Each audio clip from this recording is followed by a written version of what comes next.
بزز. واش عرفت شنو هي بزز؟ وبغاو يلعبوا مع المغرب، مع المنتخب المغرب، مع وليد ركاكي ومع النجوم ديال المنتخب المغربي بزز. واش عرفت شنو هي هادشي؟ بغاو يلعبوا بزز مع المنتخب المغربي، راهم كيزاوقوا كيطلبوا في المنتخب المغربي باش انه تكون مباراه وديه مع المنتخب الجزائري. ولكن واش عرفتوا علاش؟ راه باين علاش، باش انهم يتشهروا، لانهم عارفين ريوس هما كيعرفوهم حتى واحد في هذا العالم ونكره. لهذا بغاو يستغلوا المباراه اللي بغاو يلعبوها مع المنتخب المغربي، وبما ان المغرب تشهر ووصل لنصف نهائي كاس العالم وعنده متتبعين من جميع الدول العالميه، لهذا بغاو يلعبوا مع المغرب باش انهم يحاولوا يجيبوا واحد شويه ديال الشهره. ولكن بغيت نسولكم، في نظركم لعبنا معاهم باينه غادي نربحوهم، ولكن قولوا لي بشحال غادي نربحوهم؟ كتبوا لي شحال غادي نشرشموهم وغادي نربحوهم وغادي نضحكوا عليهم، بشحال غادي نربحوهم؟ على اي ديروا بزاف ديال اللايكات لهذا الفيديو باش يوصل الاعلام الجزائري، وديروا بزاف ديال التعليقات كما العاده باش يوصل ليهم عاوتاني.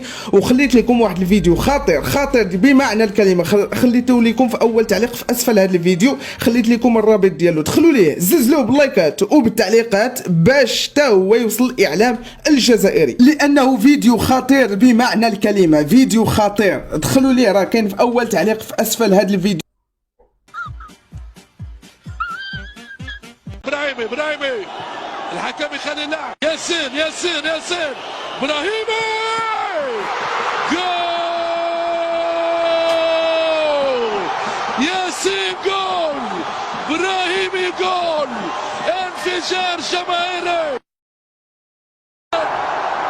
ياسين كورة بالتليفون يا حبيب ساعة، والرئيس سمبولحي اسماعيل الحداد، كورة من نهيري وتعدي يا حفيدي، يوسع جول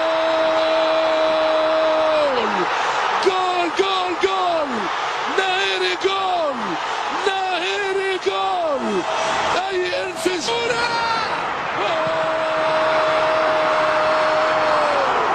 شو هذا؟ ما هذا يا هذا؟ اشرف بن شيبي وسع في دار ياسين ابراهيم، التسويق يوسع والتسويق. شنو هذا؟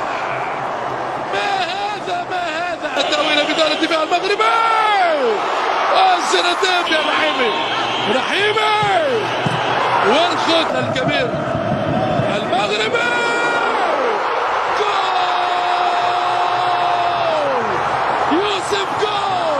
يوسف جول لبلايلي جول. شنو هذا؟ صاروخية جزائري.